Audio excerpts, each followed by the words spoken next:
This exhibition documents more than 80 buildings in Côte d'Ivoire, Senegal, Kenya, Zambia and Ghana. It's accompanied by the 700-page publication, African Modernism, Architecture of Independence. The exhibit shows the architecture that was built during the era of decolonization, in the era of independence of Sub-Saharan African countries. I'm very interested in this relationship between architecture and politics. The architecture that is exhibited here is maybe an ideal showcase to understand this relationship. From stadiums and universities to banks and memorials, the exhibition explores architectural projects that emerged in Central and Sub-Saharan Africa.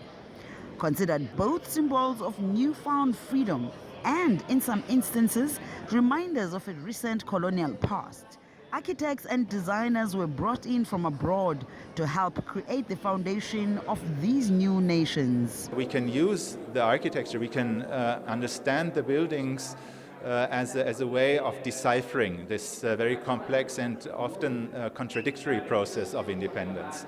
At the same time, this architecture also shows the difficulties, contradictions, and dilemmas that the countries experienced in their independence process. We shift a little bit the discourse that we have, especially in the West, and the look on the African continent, not anymore as an area of plight, conflict and problems, but as an area where a most wonderful cultural production was taking place. The buildings are examined from diverse standpoints and their evolving significance is charted over time.